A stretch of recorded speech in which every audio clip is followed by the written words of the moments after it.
Hi, everyone. I'm U.S. Senator Tina Smith. Welcome to another Tea with Tina. And I'm super excited today to have my special guest, who is Minnesota's state auditor, Julie Blaha, very good friend, Minnesota's 19th state auditor. Is that right, Julie? Absolutely. We had one in there for over 40 years. And so the numbers are a little off on this one. That's well, so yeah, so that's it. We've had like 47 or 48 lieutenant governors and 19 state auditors. So that's longevity for you there. There you go. Right. Yeah, I don't plan to do that, by the way. Maybe 30 years. I That's right. really So, into Julie, it's tea with Tina. What kind of tea do you have I today? have coffee. I have Oh, coffee. That's good. coffee with a little lemon rind because Oh, apparently the rate of Mountain Dew I was drinking was not healthy. So, not that any rate is particularly healthy, but anyway, I switched with a little bit of lemon rind, and it gives that kind of a brightness to it. It's really good, oh, really good. And well, then a that's tiny yeah. bit of sugar too. That's Um, good. That's good. Good tips for everybody who's working from home and needs a little pick me up. There you go. I'm drinking. I've got my nice Minnesota iced tea. There we go. My oh, nice Minnesota iced tea cup that my husband Archie made. This iced tea. He's been making sun tea this week, this summer. So it's so there you classic. have it. You get all the notes. You get all the notes. Now, I have to say, you probably noticed that I do not have one of your mugs. I don't know if you have mugs, or at least you didn't have any laying around within my reach the last time I went to your office. Otherwise, I would have one. Yeah, But I do want to say, I noticed I only had Amy Klobuchar mugs since I worked under. Uh, yeah, which is all good. but a crafter always has a way. So as you know, this morning, I whipped up a cozy with a tea for Tina, for with Tina. So I'm just going to put that on my mug. You just put it on, and That's you. amazing. It's amazing if it's on a low resolution at a distance from the camera. It Yeah. pretty much is. Let's. I, but see, let's take a look now. Oh my gosh! Now look, Oh, it looks great. it's Thank cozy. you, Julie. It's going to I keep love warm. it. I've already. It takes a stain. That's great. So, Julie, I bet that there's a lot of people that are, you and I have known each other for a long time. I knew you when you were an educator and a labor leader before you ran for state auditor. Right. I think that you graduated from a college from St. Cloud State and Yes. then Go went on to get a graduate degree. But would you just tell us a little bit about yourself and then tell us a little bit about what it means to be a state auditor, Oh yeah, about the and job? I have to say I get two really common questions. One, what does a state auditor do? It's probably the most common. Uh, tie or close to, are you related to that Blaha that's from wherever? Because everyone who's met a Blaha seems to remember them, right? That's Chances an are, unusual name. it is. It's perfect for. I'll tell you, it's just perfect for this work. I'll tell you, but it's a Czech name. But usually when they talk about that, I have to say, well, all right, what do they look like? And there are these tall, thin Blahas all over Minnesota. Mine is the shorter, rounder clan from South Dakota. So when From people, South Dakota. usually the answer is no, those aren't my Blahas. But thanks to all the Minnesota Blahas, you are apparently delightful people. Everyone likes you. That helped me immensely. But I got into this stuff, I think, really early. My mom was the first woman to ever be on the Burns Township Road and Bridge Committee when I Mhm. was about 10. And she used to do, the newsletter and all of that. And she got our roads paved. And so as a kid, I saw, oh, wow, when people work together, now things like my friend can ride her bike with us, even though she has asthma. Mhm. Mr. Lane can sit outside. So I've always loved the really nitty gritty parts of government where you just get stuff done, like get the roads plowed, get the kids. Mhm. That stuff really matters. And so when state auditor opened up in Minnesota, it's just perfect because in Minnesota, I oversee almost $40 billion in local government spending. It's Mhm. all local. Now, that's not the same all across the country. So we do examinations like audits and investigations. We do support like developing policy and lots of training. We do analysis. We collect data. We put it in a way you can understand it and push it out to decision makers. So So you're really, I mean, a lot of what you all do is really, it's really about public accountability, right? It's about making sure that taxpayers' dollars are being used the way they should be used, and you're sort of an independent accountability office. absolutely. And I'll tell you, those are under a little attack nowadays. So it's really Mhm. important to have somebody there. When we get together and you put together a budget in your city or your township, that's a promise you're making to each other about what you're going to do. In the United States, things don't happen until we put resources to them. So it's Mhm. really important to make sure that the resources stay attached to those promises. And also, the better you understand where the money is flowing, the better decisions you make, frankly. Mhm. We know when you have good information, you make good decisions. So I know a Well, lot of people like to see these offices as almost punitive, right? Like we're coming after you. no, That's not it. no. If we do our job well, we prevent the problem in the first place. My job Right. is to Well, wreck and headlines. I You know? right, and I remember also, from my work when I was lieutenant governor and then chief of staff, and even back when I worked for the city of Minneapolis as chief of staff. Bigger cities have really large accounting and financial offices, but smaller towns and townships really rely on the state auditor, to help them out. They're Oh, a resource. absolutely. Yeah, it's the smaller entities that struggle. If you're in a large entity, you can have several different people checking each other. Well, if you are, you're up in St. Louis County, you don't have as many people who are able to check each Right. other's stuff. So accountability becomes really important because we can't do anything together without trust. So Hmm. we protect the trust that people have with local government, and that's really, really important. And especially now, as we're looking at some of the stresses local governments under, we're seeing them having to cut people. And Yeah. unfortunately, a lot of times when you cut people, you cut the people that had the second look because it seems like that's an easier thing to cut. And I understand if you're in a tough spot, why you Right. do it. But this is why offices ours are going to be even more important going forward Hmm. to make sure that all of these difficult choices are being made in the way we promise people. That's Right. keeping it. And That's what it's about. I think right now, when there is just this effort to undermine trust in our government. I mean, I think this is something that the president is doing, and I think it's such a shame because people want to. Trust is really the currency for democracy. If people don't trust, then nothing in democracy holds together anymore. And so I think that's one reason why what you're doing is so important. And the other reason is what financial stress local governments are under right now. In Washington, I'm fighting really hard to get emergency resources to state and local governments, so those cuts that you're talking about don't have to get made, because that's just going to result in people getting laid off and worse schools, worse education, worse healthcare. And so, I mean, that's just a place where what you're doing is so connected to what's happening in the world right now. Oh, and so important. That work that you're all doing on getting federal funds to local government is so important. Local governments, if you're smaller, when a shock hits you, it hits you harder. You don't Right. have the same kind of rainy day funds because of the way your cash flow works. You can't take on a whole bunch of debt in a city No. or a county.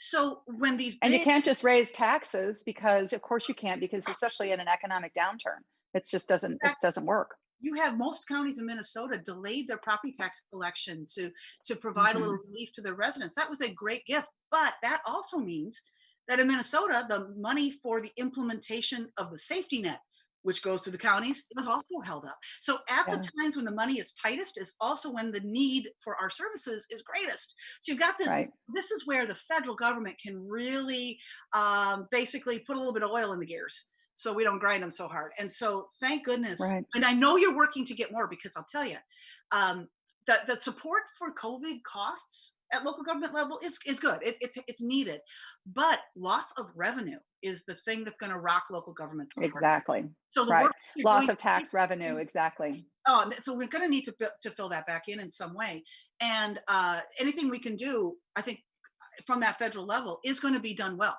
I mean, local government does primarily health and human services, public safety, transportation. Those are the three things Transportation.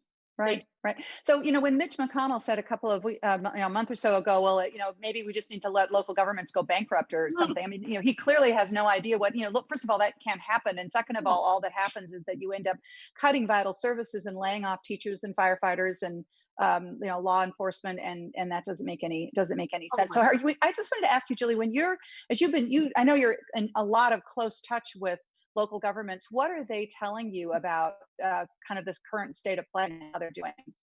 One of the things we did some research on local governments, and we noticed in the last 20 years they have done a great job keeping things stable. They're all about stability. They want things to be calm, stable, predictable. That's what they're about, and I think that's what we want them to be about, right? And over the Right. last 20 years, they've done a lot of creative things to keep their revenue and expenditures in line, so the bottom line has stayed safe. And it's been tough. There's been other economic problems. We've had legislatures that tried to undercut their funding. They've found ways. The thing is, right now, they've used up a lot of that low hanging fruit. That's picked. And so now we're getting to a place where we're starting to run out of options. So we do need action. And this, I have to say, when Mitch McConnell said that, every auditor in the country, teeth just set on edge, because we can't do that. And we don't have to do that. There is no Right. reason to let that happen. I mean, it's like, this is the heart of your community, who you are. You think about where people come together, often for the first time they take action as a in community, is through local government. It's the beginning of a lot of terrific ideas. We cannot take the Exactly. birthplace of action and let it go Hmm. bankrupt. That's just that's not an option. Not an option. One of the things that I think is so interesting about your experience is that you, as I said at the beginning, you're not only, now you have this role, this really important role as sort of the state's watchdog, Mhm. an auditor, helping local governments, but you also have background as an educator and a teacher. And I'd love to just hear your perspective. As I've been traveling around Minnesota this last month while I've been back in August, I hear so many teachers and other educators and people who work in schools, lunch ladies and school Mm. bus drivers and families so worried about how their children, how they're going to be able to reopen schools safely, and everybody wants to come back. The question is how to do that safely, and it feels Right. like there's so much pressure on educators right now. So how do you see this from your experience being in the classroom and what Oh, you're hearing from your colleagues and friends? oh yeah. I was a math. It's been a while since I've been a math teacher, right? My license, by the way, is still intact. I got one more year left on it. I think I can. I think I can keep my leave up. Anyway, it's I still have the back to school dreams. Any teacher that starts after Labor Day, it's back to school dreams right now. And I had them, well, getting my classroom decorated and all that stuff. It was Hmm. shocking that it stays with you. So, there's all this excitement at this time of year. If you're a teacher, you're excited to meet people, meet your students, and set your room up. It's usually you're a little nervous, but it's exciting. I think this year there's a whole different feeling where there's a real fear that that that teachers want. They're so afraid they're not going to give these people they care so deeply about everything they need. And so Yeah. if you're talking to a teacher, they're desperately worried that they're not going to do what they need to do. And teachers aren't used to working in tough spots, right? We've Right. not Oh recently boy, is that so probably ever. true? And so, but this year, it's a whole new thing. So on top of some of the other resource struggles they have, now they have an entirely different structure and trying to keep these relationships up. And I saw that you talked with the teacher of the year, by the way, who, Hmm. oh, those are the people, if we had baseball cards in teaching, they would all be those Yeah. teachers of the year. They're so, Yeah, she was amazing. Yeah, oh, so strong, such a clear voice. I love I know talking she with talked her. about relationships, right? It's all about those relationships. So trying to develop this relationship through a screen, which is exactly what I see you trying to do on your campaign, and how much you just want to connect because you know these Mhm. kids need it. And so I know that everyone is working really hard to balance it out. What's really frustrating to me, partly as a former math teacher and also as an accountability person, is when people aren't reading the numbers right. And I know that these are hard numbers to understand. Exponential growth, human brains don't enjoy figuring that out. They just don't. It's the math is legitimately hard. If you've been struggling, great. What's frustrating is when people they know this is not what the numbers say it's not an emergency, say, we'll be fine, just open everything back up. That Mhm. does not help anybody. We are trying to make tough decisions. If we have good data, people will come together and make good choices. We have no time for anyone to muddy the waters. Someone's saying don't wear masks. Well, that means my grandson, who only gets one fourth grade, is Right. going to have a different experience. So you know Right. what? We got to keep our distance. Keep doing stuff like this. I bought a Mhm. whole bunch of shop lights from Menards to light myself up. Worth it. I've got a bunch of PVC pipe. I have rigged up cameras to, Sure. I'd pick love to up see it from from the your whole view. thing. you know, Well, I want to, I really appreciate what you're saying about the stress teachers are under. And I've heard the same thing from educators who are trying to figure out how to make connections with their Right. students, and thinking about the challenges also if you're working with students where English is their second language, or they are trying to share they're trying to share tablets or other electronic devices with their siblings in order to get their homework done, or their parents are trying to figure out how to work from home while they're also being kind of a tutor to their students, or the really hard thing is if they're trying to figure out how to go to their job because they don't have the opportunity to stay home, Mhm. and then uh, there's so much uncertainty about schedules. I mean, Right. for a parent, for a working parent, schedule is everything. Oh, I And know. yeah, right, it's Oh my just, gosh. I'm just thinking about how, I spent a lot of time trying to get eighth graders to class within 20 minutes of the bell. Right, some days they're just days. So I can only imagine these students who are also now trying to work from home. I feel like I wish I could tell, I hope every parent that's watching this knows this. I hear so many people saying I'm homeschooling. It's like, you don't have to. Your job is not to replace the teacher. All right, don't put that yeah. pressure on yourself. You can't. Teaching is hard enough to do as its own job. You can't do it in another job. All right, your job is to support your kid and help them get through this. But know this: even if, let's say, they don't learn how to divide fractions with 98% accuracy by March 3rd, they're fine. They're going to be fine. Yeah, They I are know. learning. These kids are learning Everybody really is just like, quickly. give yourself a little bit of a break as we're Right. going through this time that is so, and everybody is figuring out ways of kind of managing their stress and keeping themselves occupied, which brings me to the last thing I wanted to talk to you about, which is, I don't know if everybody who is watching this has really fully understands your hidden talent as a crop art specialist, which I am tells, an award-winning crop artist. Thank you very much. And yes, you can see the State Fair did a virtual show this year, and I do have a piece in.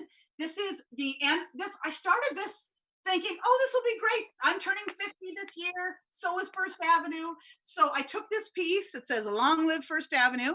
It's yes. beluga lentils, a lot of wild rice. Oh my gosh, the seed just came off.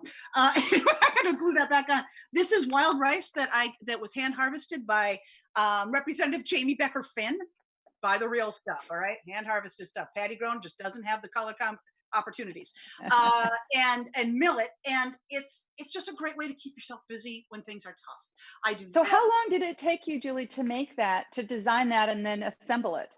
Now, I took a design from the Star Tribune, and I Yeah. talked to the graphic artist because, hey, intellectual property is property, and I don't steal it. So I got permission to use it. And then this probably took me about 60 hours altogether. Hmm. 60 hours watching committees, listening to podcasts, watching the legislature. I spent a lot of time when I'm always doing something, Yeah. when I am listening to the updates on COVID, I am crocheting. This is a housework. I have a whole series behind me. Julie, I think it would match the pat. It would match the pot that's behind me Oh here. my gosh! You know what you need for that pot, though? I think that this would be. You definitely That need would this, be beautiful. right? That would be beautiful. It would be, and I'll So, tell you, it's easy to do. Learn this. Julie, my mother used to she used to say something. This is kind of an old fashioned thing to say, but she used to say, idle hands make the devil's work. Oh my And god! I think that you are a great example of how you need to keep yourself busy, or who knows what trouble you would get into. If only Donald Trump could learn how to whittle. I just to keep his hands off that keyboard, our world would be a much better place right It would be a better place. Well, next year when the state fair, when we hopefully will all be able to gather again at the Minnesota State Fair, I want everybody to go into the crop art exhibit, and almost certainly you'll see a design, and probably a winning design, from Minnesota State Auditor Julie Blaha, um, who is figuring out how to make a connection between being a bean counter and being a bean artist. Exactly, exactly. And so I hope everybody watching this, you know what, if you needed another reason, if your grandparents aren't a good enough reason, if your kids going back to school isn't a good reason, you want to get those pronto pups, you wear your mask, stay 6 feet apart, stay home when you're sick, and wash those hands, and we will be back at the fair next year. we And can we will do it.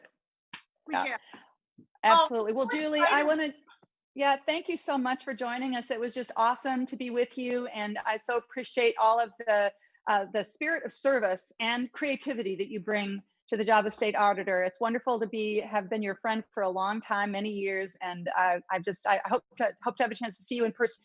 Everybody, thanks for joining us for this Tea with Can I Tina. just say And one more thing, Tina? I didn't get to say how yeah, great you are. And I'll tell you what, if you work with, you care about your neighborhood and you get to work with local government right on the ground, you need Tina Smith in the Senate. Absolutely the thank best you, Senate I've Julie. ever seen. Thank Thank you. you so much. Take care, everyone. We'll see you soon for the next Tea with Tina.